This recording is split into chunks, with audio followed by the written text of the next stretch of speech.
School is in session, everyone. Welcome back to another episode of Rent-Free History, the podcast about history that lives rent-free in our heads. I'm your host, Kem Diosu, and today I'm joined by a returning guest in... Julio Reyes? Wait, was that going to my name? I'm sorry. Yeah, basically, yeah. Thanks for having me back, man. Yeah. I love this show. It's Thank really exciting to see you grow, and I don't know. You do a really good job at this. Thank you. So you were previously on my first episode we did of this show, which at this current moment I cannot find because I was changing laptops. I got a MacBook at some point last semester. I'm quoting this in the spring semester. I got a MacBook in the fall semester, and I had to return that MacBook.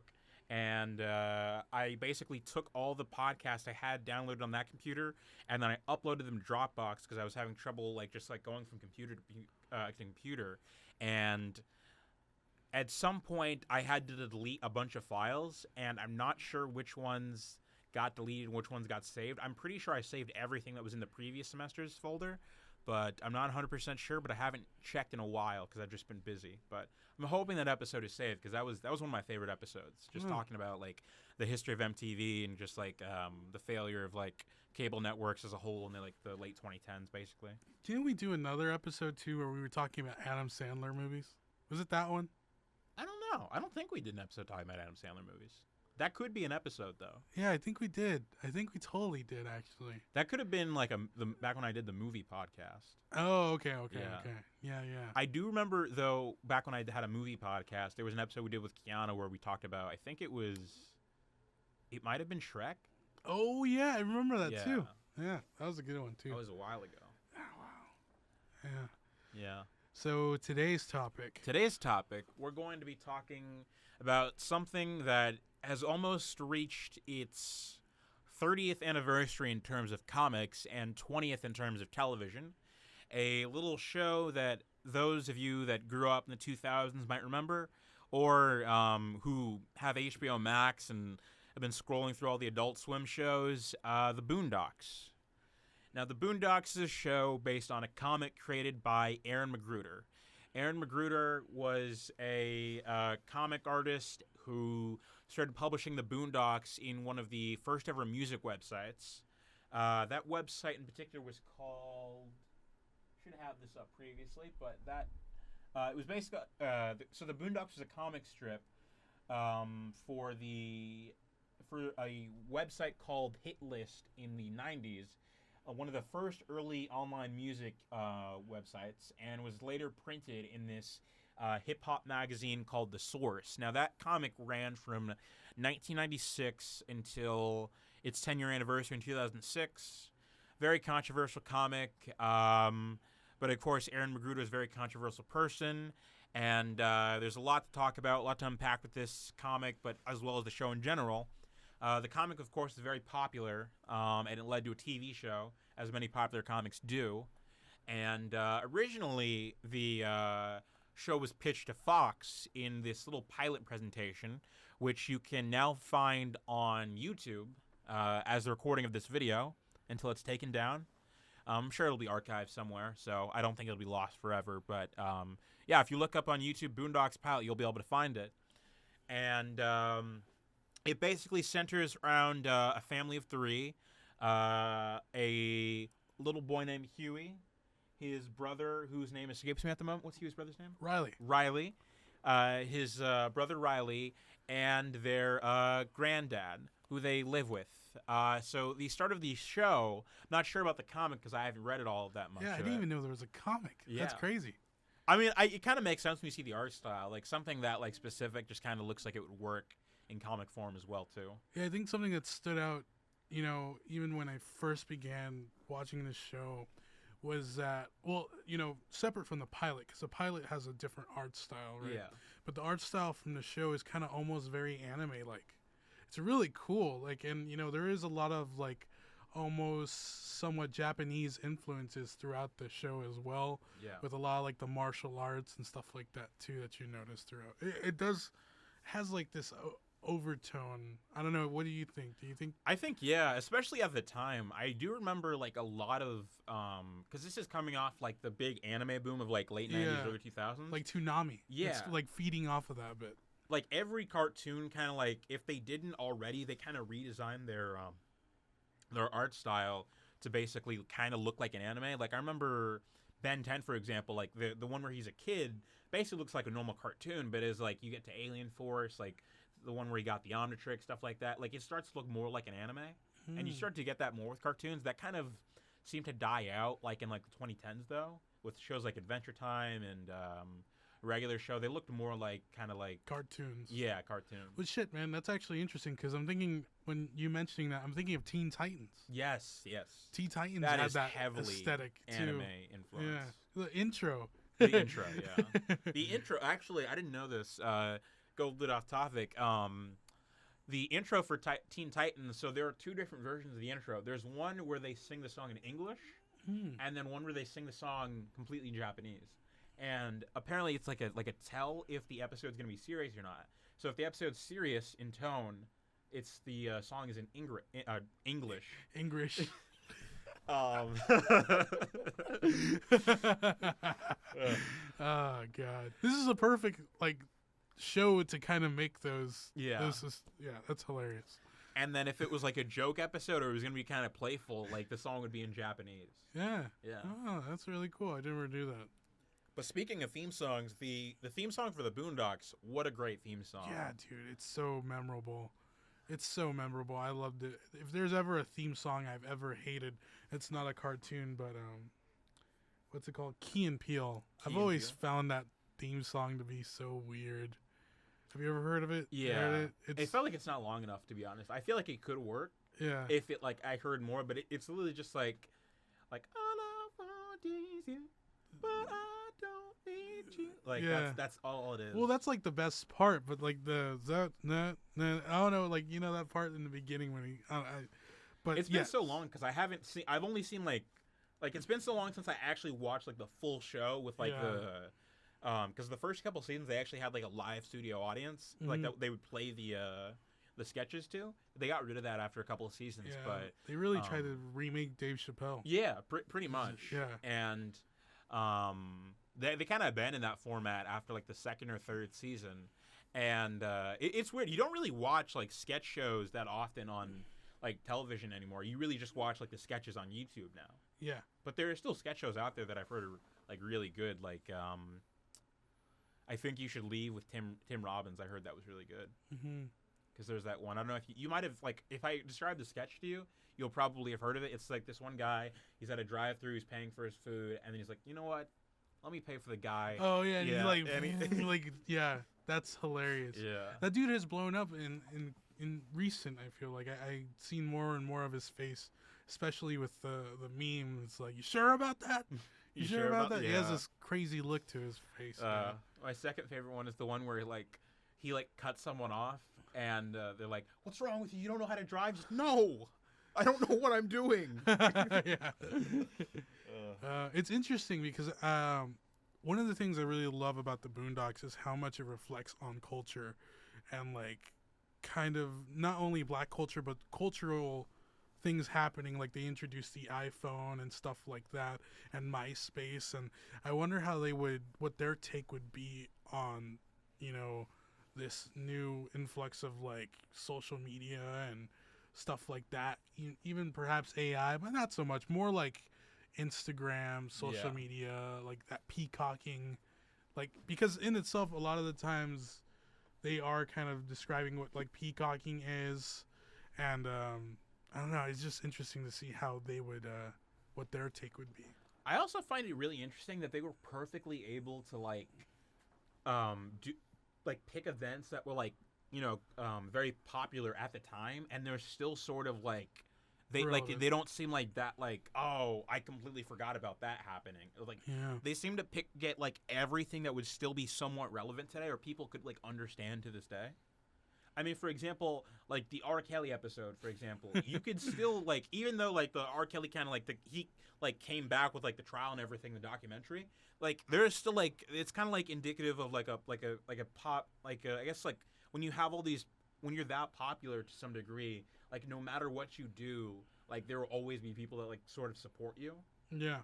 Yeah, off the cloud, kind of like Michael Jackson. Yeah. That episode actually, I think maybe they didn't touch Michael because of the whole white thing. But definitely that is indicative of that. Like, right, you know, you have this icon, and like people see him as a kind of a god, and like, you know, can't do anything wrong.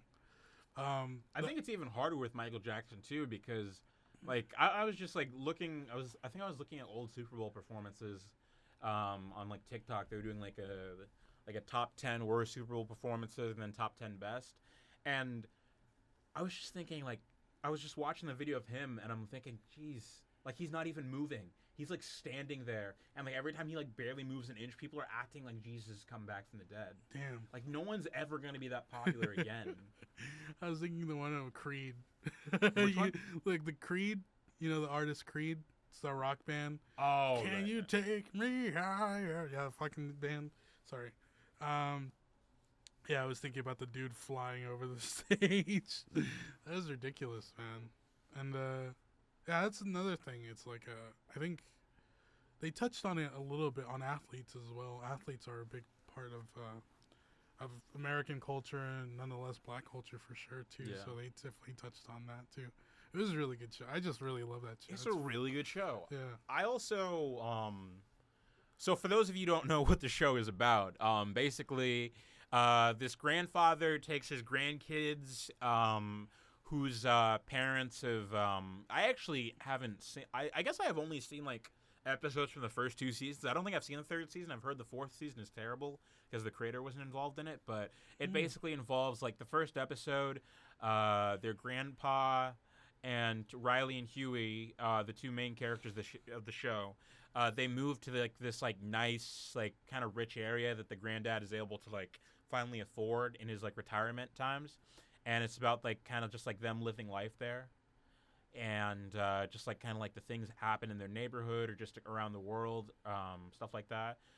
And yeah, it just like deals with like a lot of like issues like that were like current at the time, still current today. A lot of issues in Black culture. For example, we were talking about musicians, not only R. Kelly, but then you have like the Gangstalicious episode, which I thought was interesting because it's kind of like a commentary about how like with the rap lifestyle, like you really like it's like a lot of them are like kind of like I guess you could say like they're sort of pretending to be like this like image that they're actually not.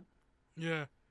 Because I'm sure like not like I'm sure there was a period of time like, you know, the Straight Outta Compton era, the Biggie Tupac era, where they were actually living that life, you know, just like in the streets all the time, 24/7, gun to their chest, just like always looking over their shoulder for ops, like.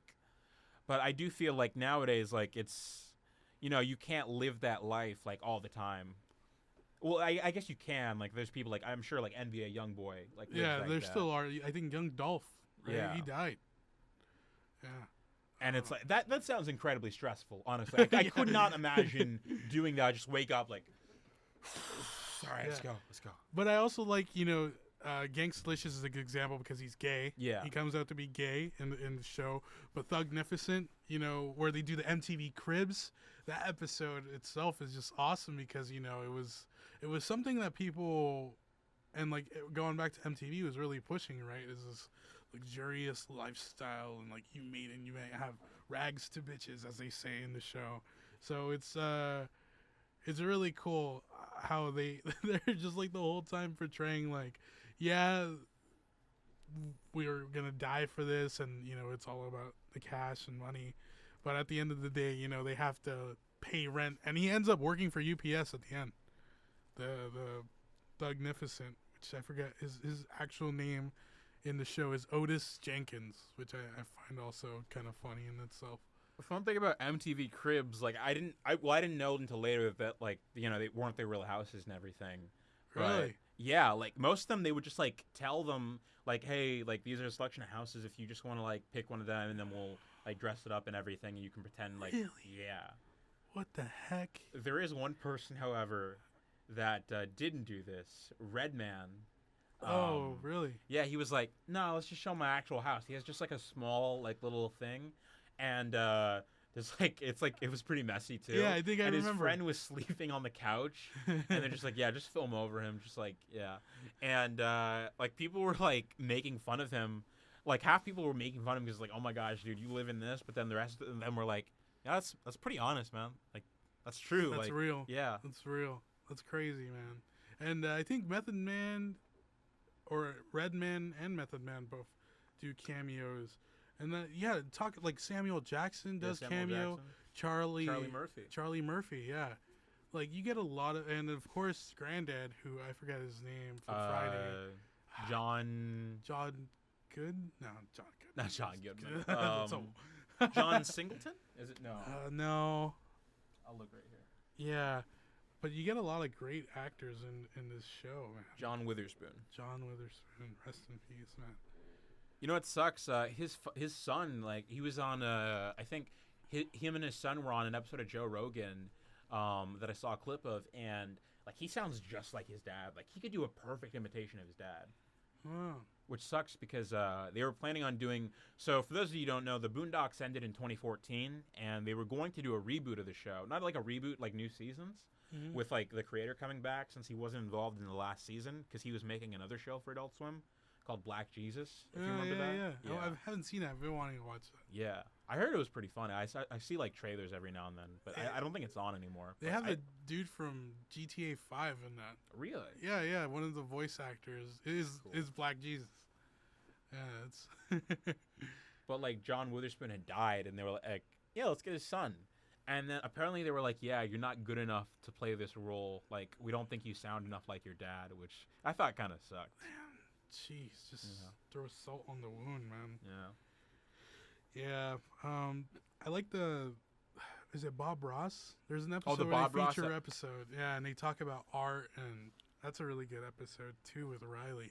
I like watching how their character development goes, you know. Yeah. You almost very much forget that they're kids. Yeah. Like throughout the show, and there's always like, I don't know, there's always double meaning throughout the whole show, because in the first episode you have I think not Ed Wunsler. Ed Wunsler Sr.? Yes, comes to their home, and he's just kind of like saying, "Hey, I own the bank that owns your house," which essentially means he owns the Freemans, right? Yeah. And he keeps like emphasizing throughout that first episode, free man. He like even says it, and it's just like an interesting take on how, like, you know, pretty much that the rich have this ownership against the black community at the end.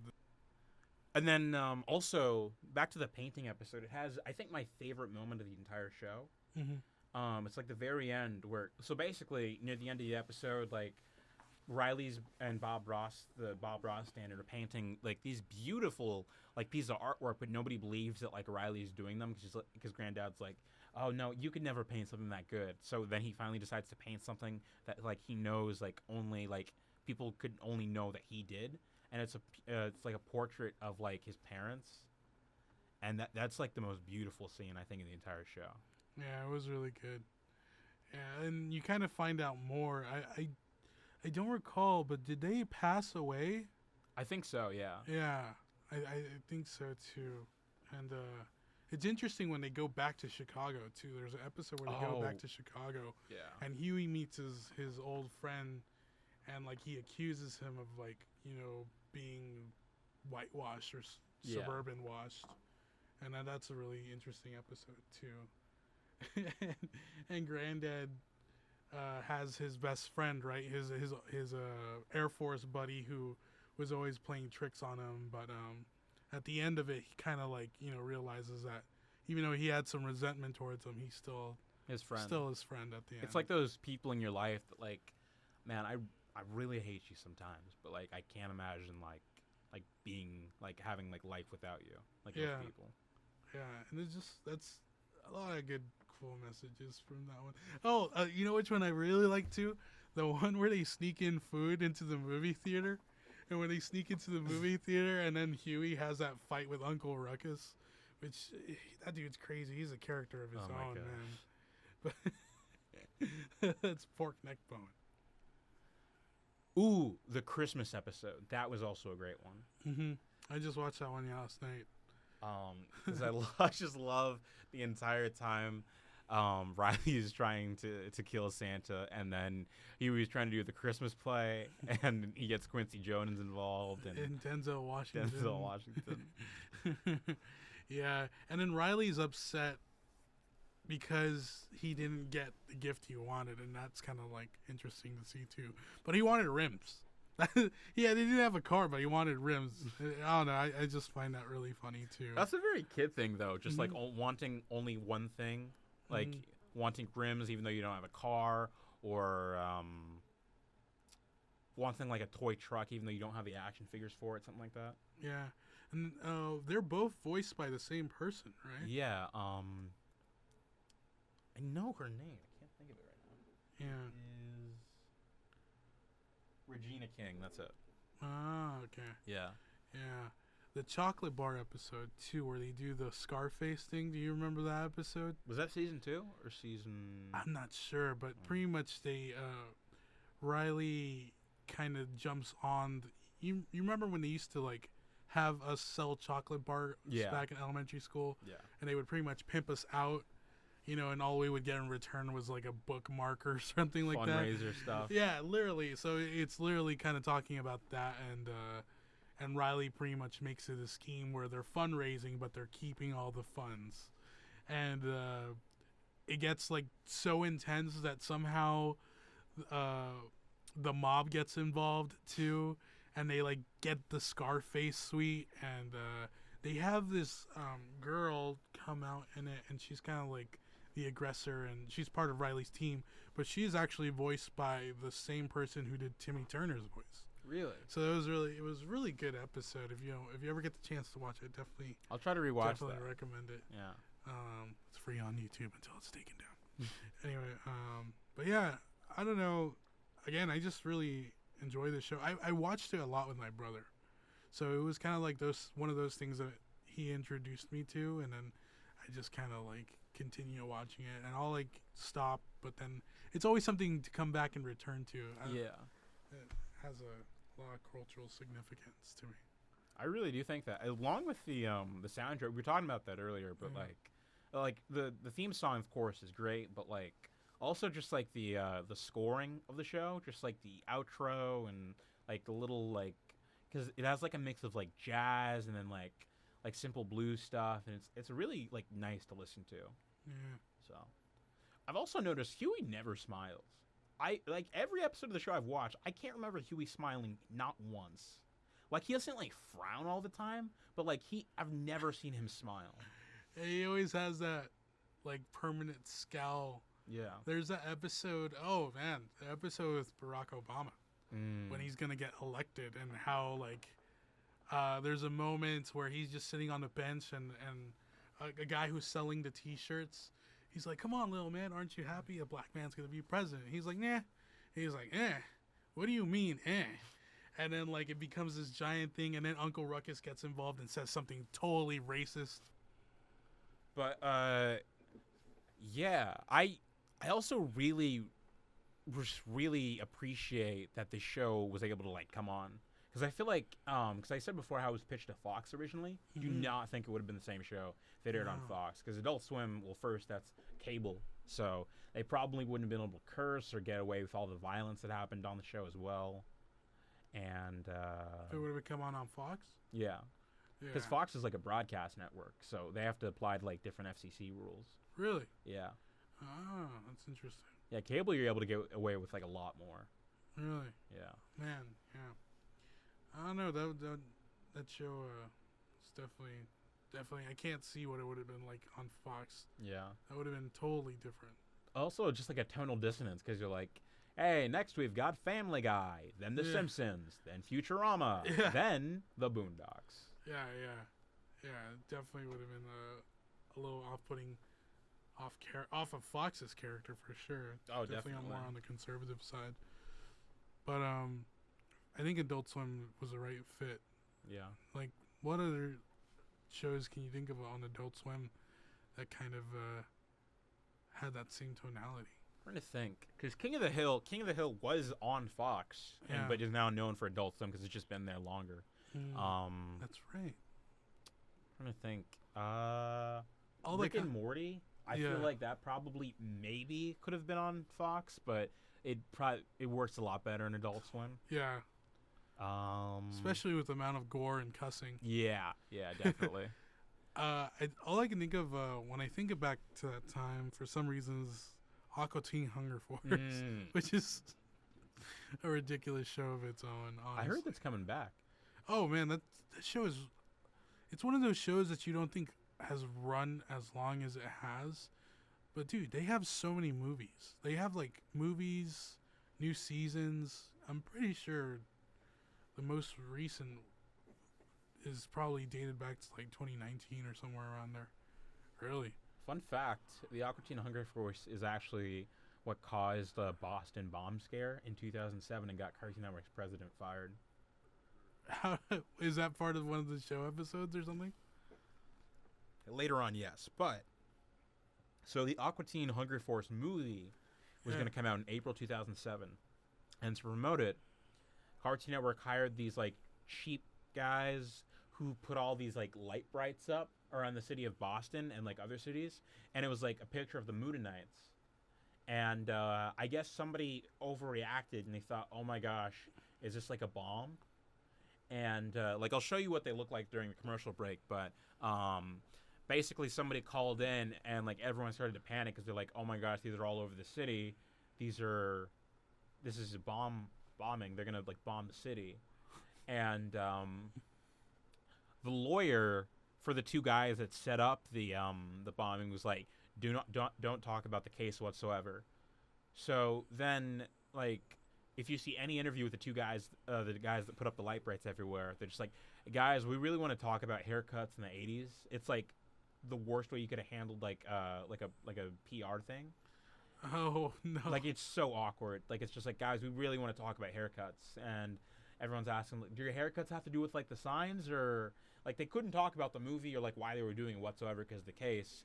And basically, I think Turner had to pay like $1 million settlement to the city of Boston, and the president of Cartoon Network at the time had to resign.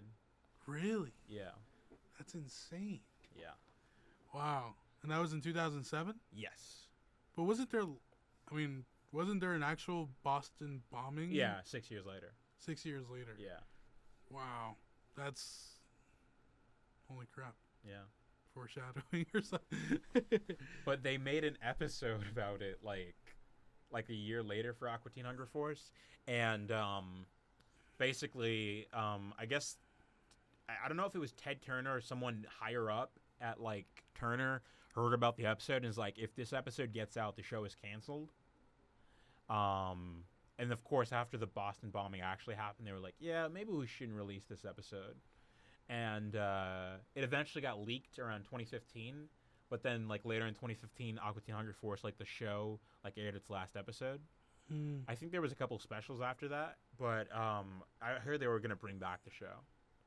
Really? And I think it's a lot easier to bring back shows like Aqua Teen and like especially Adult Swim shows because they only air like 8 to 10 episodes like a season, as opposed to like TV shows like that we're used to on like broadcast stations, which they have 22 episodes a year or a season.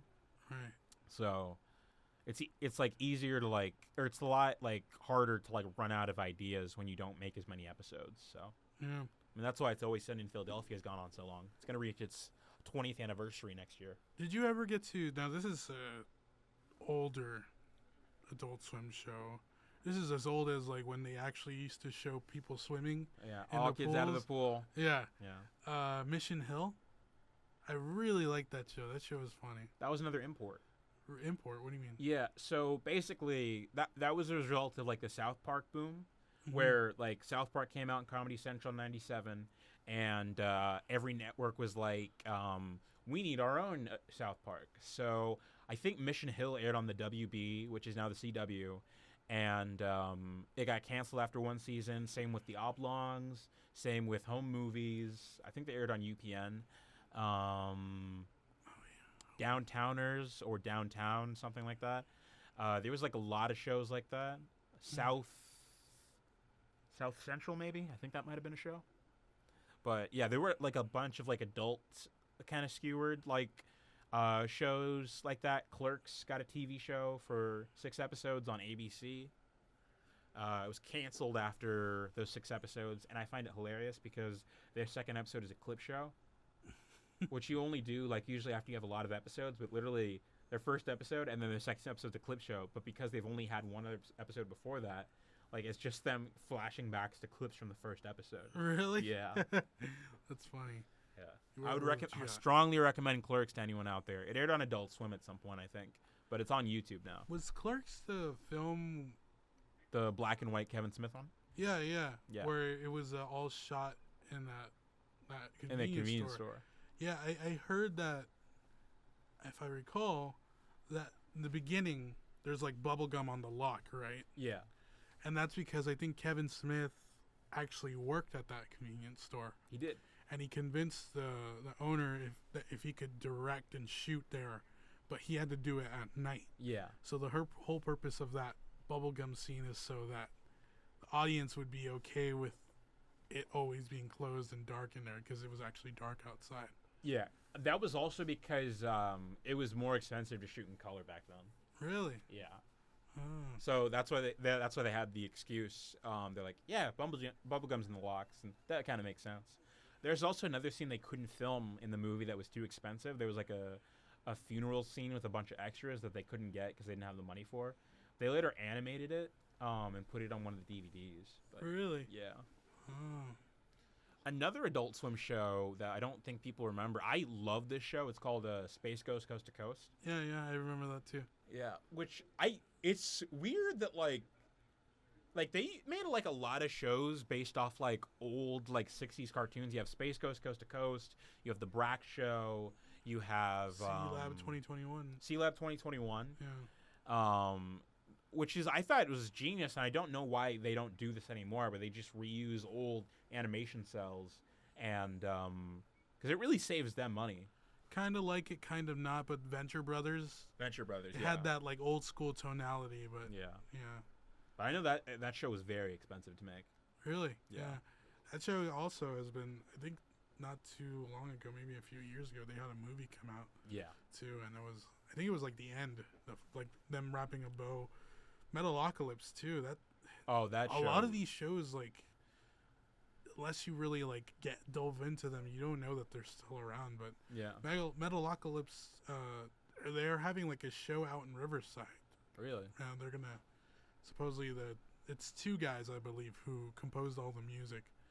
They're gonna perform, and we were actually trying to get tickets, but they went up to like $180, and I was like, all right, we're good. We'll talk about more Adult Swim shows when we return from the break. Until then, enjoy this brief recess. Thank you. Hello, Titans. Did you know that you're eligible to shop for delicious food items at the food pantry located in the Titan Student Union? All class levels, including graduate students, are welcome. No financial information needed.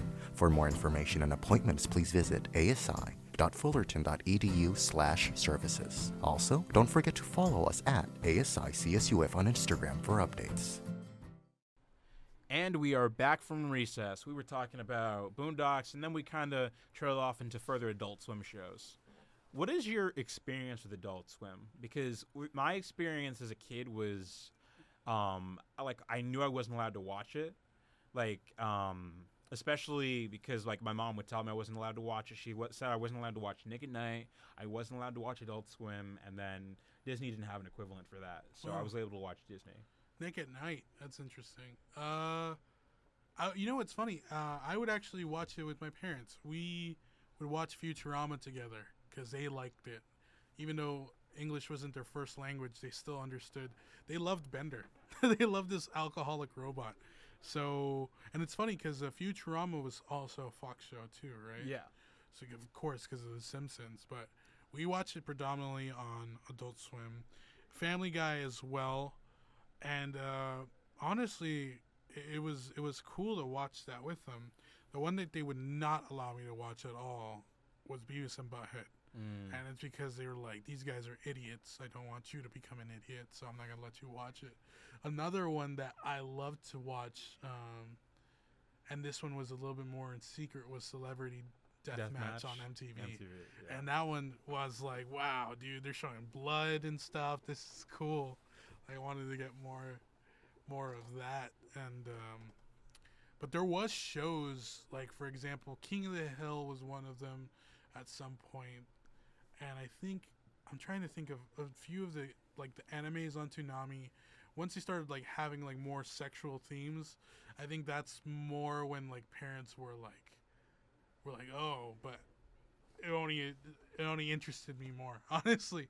So that was really cool. I really liked those shows. And King of the Hill, but there was some shows, for example, like King of the Hill, like Cowboy Bebop, Yeah. like Big O, a lot of the animes, and like Oblongs and Mission Hill was a good example.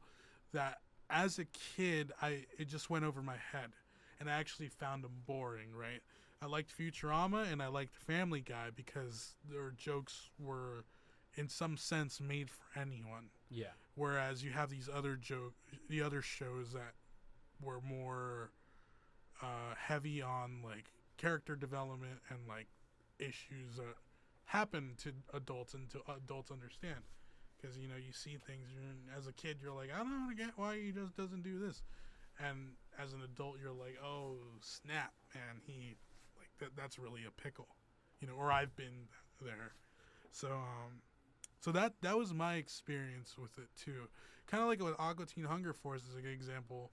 Is like it was silly because you have a French fries, a cup, and a meatball, right? So that attracts me as a kid. But the themes they were generally talking about, like, I didn't understand. But the explosions and craziness happening, that was all still very attractive at the end of the day. So, I don't know. Those were fun.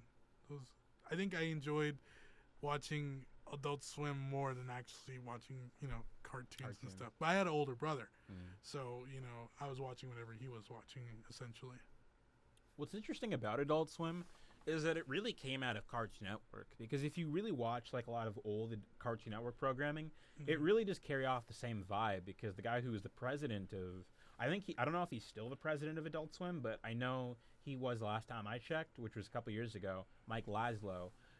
He actually worked at Cartoon Network. He was the one who created Space Ghost Coast to Coast and a couple of other Cartoon Network shows. And if you really get the vibe of like early Powerpuff Girls, early Dexter's Lab, early Johnny Bravo, stuff like that, it really does feel like the cartoons were made for like adults, but they could also be enjoyed for children. Yeah. And eventually that kind of evolved. Like Space Ghost got moved to Adult Swim. They started the Brack Show. They put Aqua Teen Hunger Force on there. Cowboy Bebop, which is like an anime that's, a bit too adult for Toonami, but works perfectly for adults. Yeah. And another thing that Adult Swim did was it actually brought back a bunch of shows. For example, Family Guy. Family Guy got canceled by Fox, and after 3 seasons. And it started airing on Adult Swim the same year in 2002. And that combined with like DVD sales, which something that nobody would care about nowadays, but like back then DVD meant something. High DVD sales and the high numbers of viewership on Adult Swim led to the revival, which is still going on to this day. Yeah, but I don't think Seth MacFarlane has anything to do with it nowadays. Oh no, he hasn't been involved for a good like 12 or so years. Really? Yeah, he left around 2011ish because he had to go make the first Ted movie, and then he made a couple other movies, and now he's making the Ted show. So he literally just voices the characters, and that's it now. Oh, okay, so he still does the voices. Yeah. Oh, okay. And then same with Futurama. Futurama got a revival in Comedy Central because of Futurama airing on Adult Swim, and also I think high DVD sales. So, yeah, but Futurama isn't allowed to air because it's owned by Viacom now, so it isn't allowed to air on Adult Swim? Adult Swim anymore. Yeah. Viacom would be like, wait, Viacom. Who owns Viacom? Well, Viacom's its own entity. Like CBS, basically. I see. Yeah. And Family Guy. Family Guy also doesn't air on Adult Swim anymore. Yeah. Wow. Yeah, this whole streaming thing has become really crazy, huh? Yeah. And I guess this is what they were warning us about when they were, I forgot what law that was or what bill it was where they were trying to prevent Net neutrality? the individual platforms becoming independent Yeah. and like having streaming services.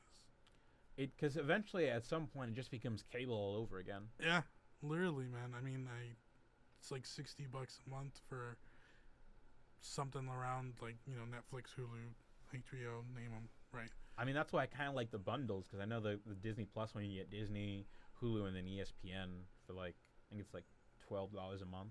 This sounds like a commercial announcement. Not sponsored. Just every episode is me plugging. Just like, yeah, and I heard MTV Plus is also got a great deal going on. I say something bad about Disney, you're like, shut your mouth. Take that back right now. Just love the rest of this episode. Just plugging Disney Plus. Yeah, man. I really...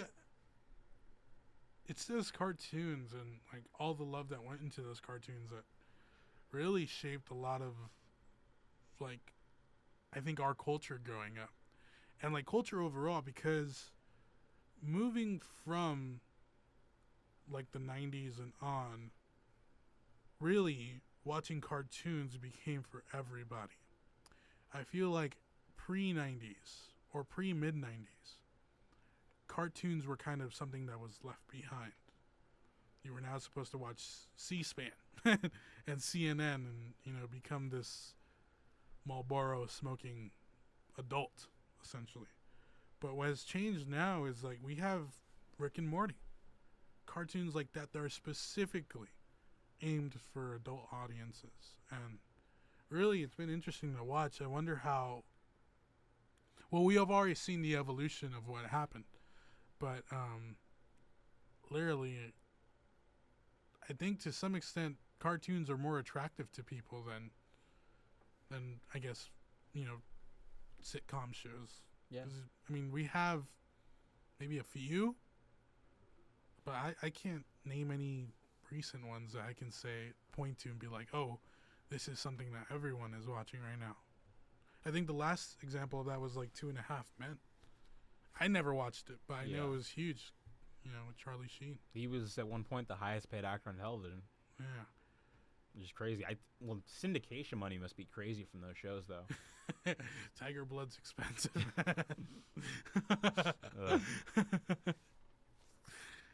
But, I mean, what do you think, dude? Do you think, what do you think the future of this type of media is going to be like?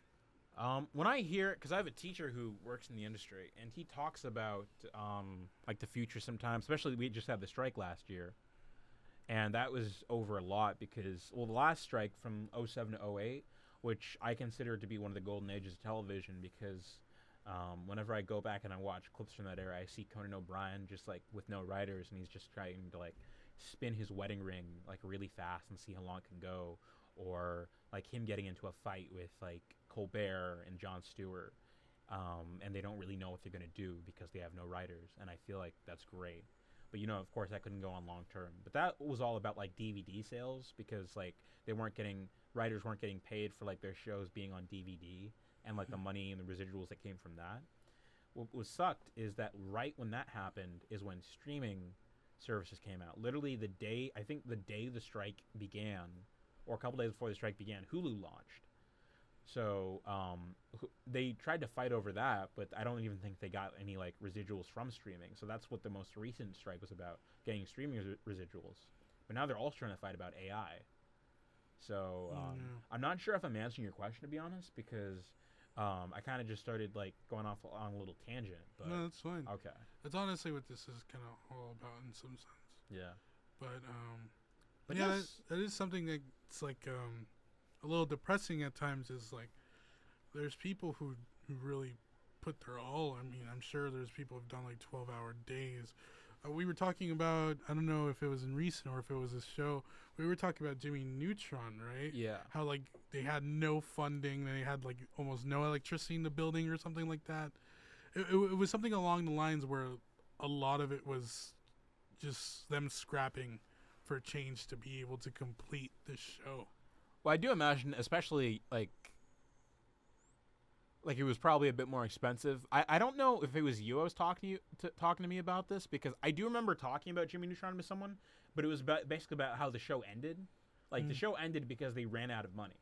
Because they were going to make a 4th season, but they made this movie called The Ant Bully, if you remember that. Yeah. And that movie bombed. So they had no money to make the 4th season. So the show just, like, basically ended. Like, the last episode is just, like, some random, like, they didn't get, like, a final goodbye. The last Jimmy Neutron-related thing that came out was that Jimmy Timmy Power Hour 3 crossover. And then there was the Planet Sheen show that I honestly hated, because that show kind of upset me, because I was just thinking, where is Jimmy? Like, where Carl? Where's Libby? Where's where are the rest of them? Like, is the whole show just going to be about Sheen on this planet? Kind of bothered me. Like, his friends yeah. Like, his friends aren't looking for him. I apparently heard, I was watching a video about it. Apparently they were going to do, like, a one-off movie about, like, his friends going to save him, but, like, the show just did so poorly, apparently, that they were like, nah, let's not even bother. They had the Egg movie. The Egg movie? Remember Jimmy Neutron? Oh, yeah, that was, like, that came out before the show, though. That was a really good movie. That's honestly one of my favorite movies. That was actually a really, really good movie. Very memorable. It got nominated for best animated picture. Really? Yeah, it lost to Shrek, though. Oh. Yeah. Close second. Yeah. That's interesting to hear. I didn't know they made Ant Bully, but Ant Bully was not memorable. Yeah. To say the least. How are we on time, sir? Yeah, we're gonna be done pretty soon. So yeah. Yeah. In closing, animation rocks. I've always wanted to make a cartoon. I'd love to like voice or do something or work with some type of animator. I think especially like an adult cartoon, like regular show, where it could be kind of digested by anyone, but it has like these real life themes, man. Yeah. That, I don't know, that really seems attractive to me. I also like regular show because, like, it means two different things. Like, when you're a kid, you're like, you identify with Mordecai Rigby, and you're like, Benson sucks, you know? These guys are so cool. And then when you get older, it's like, you start to identify with Benson, like, a bit more, because you're like, guys, just do your job, please. Yeah, SpongeBob like, and Squidward. You slack off every episode. SpongeBob and Squidward, man. Yeah. You, like, live long enough to become Squidward.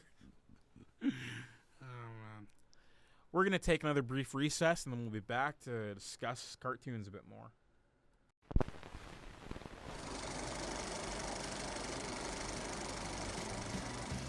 We here at Titan Radio would like to extend a very special thank you to the Frida Cinema. Located in the heart of Santa Ana, the Frida is Orange County's only non-profit art house theater dedicated to sharing their love of movies within our community. For more information, visit thefridacinema.org. Oh, hi, Mark. Is Scott here? You know what? He just left. No, I'm a star! Please, I'm a star!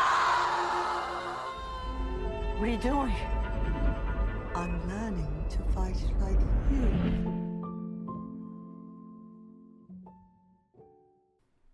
And we're back. That was a great little recess right there. Huh? Sorry. I was trying to do Squidward. Oh, Squidward? I can't even do Squidward that well. It's like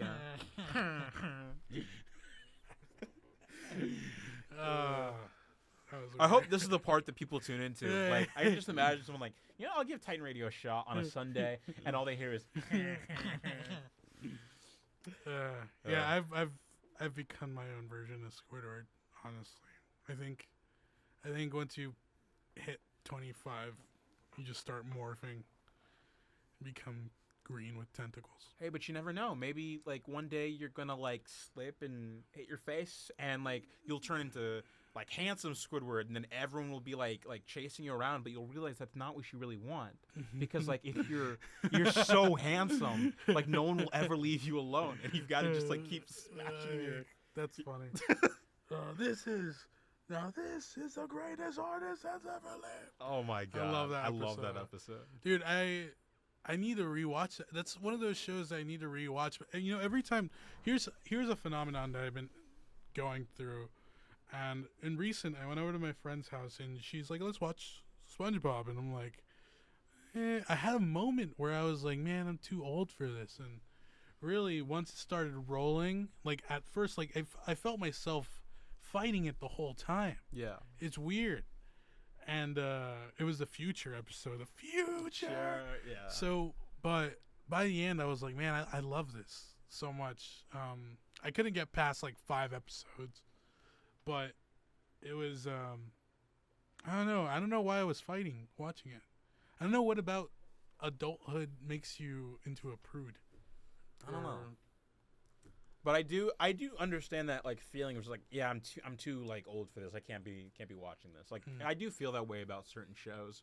But I don't know, SpongeBob, at least the early seasons, I really can get into because of like their jokes, like they're just like so good at writing sometimes. You want me to see me go over there that rock? You want wanna me to see see me do do it it again? Yeah, man. It is. If there's any closing statement, is like cartoons are the best.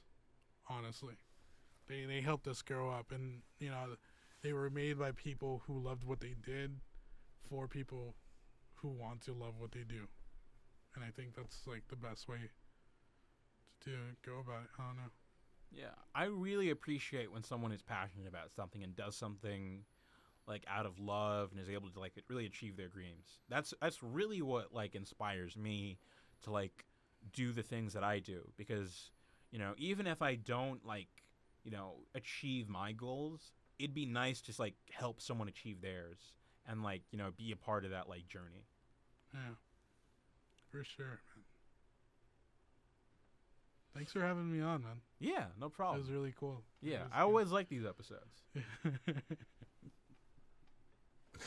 What? I don't know, man. It's funny. What is the state of Cartoon Network?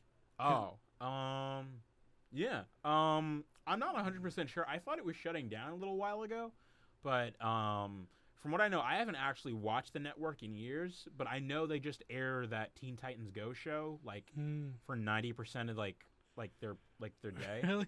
It's just It's a like- placeholder now? It's just a play because like people watch it. Well, kids Oh. watch it, and they don't really. Why would you air like variety of different programming when you can just air stuff that you know people will be watching?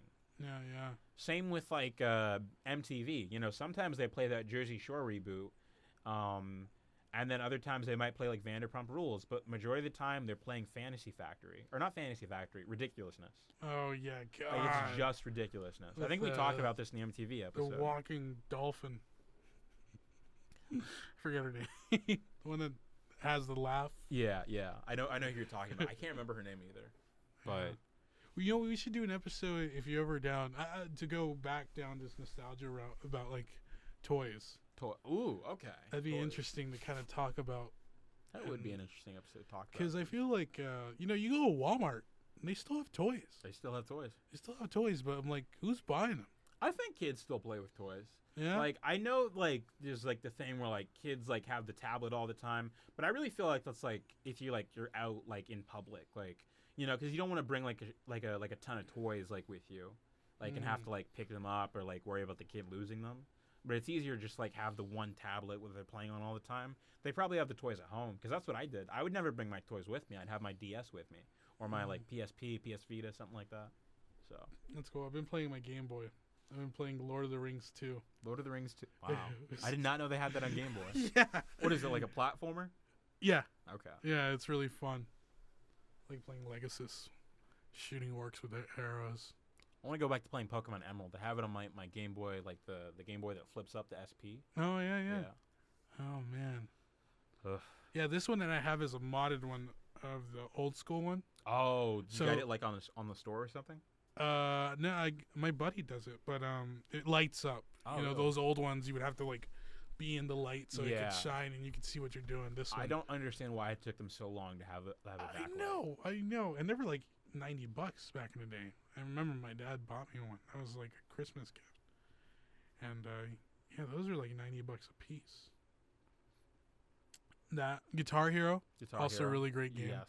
I remember when Guitar Hero 3 got me into playing guitar. And I remember we had to like go to like a Best Buy 2 cities away because it was completely sold out during Christmas time. You could not find Guitar Hero 3 anywhere. Which is funny because I remember like around 2010, 2011, like everyone was just burned out of Guitar Hero, DJ Hero, Rock Band, to the point where like they were putting them on sale at Walmart and Target. Like you could get them for like nothing, but I was like, nah, I'm good. No one wants this. Yeah, it was the new DDR in some way, different limbs. Well, I think people still play DDR at like the arcade sometimes, like at round one. Well, and that's where you find Guitar Hero too. Yeah. Honestly, you find it at arcades. It's arcade. It moved over to an arcade game. Yeah. I mean, round one's a great place where you can get great deals. You know, you can get bowling for $12.99, 2 hours, and you can also get great deals on. I'm just trying to do another ad. Oh God, there was Rocksmith too. Rocksmith, but that one didn't pick up. No one actually wanted to play an instrument. Yeah. Like, this isn't fun. My fingers hurt. Well, that's the quote. Like, this isn't fun. My fingers hurt. Oh man. All right. Well, I think that's a wrap for this episode. I'd like to say school's out for today, and I hope everyone had a fun time listening to. I'm going to call this one Boondocks, Adult Swim, and a brief tour through nostalgia with Julio. Yeah. Something like that. A very long title. Yeah, with Julio cursing. Without Julio cursing. Sorry. Because we've edited it all out. All right. Thank you again to everyone that's listening. Thank you to Julio. Any final words? No, man. Thank you for having me. All right. Thank you for being on again. All right, everyone. Have a great day.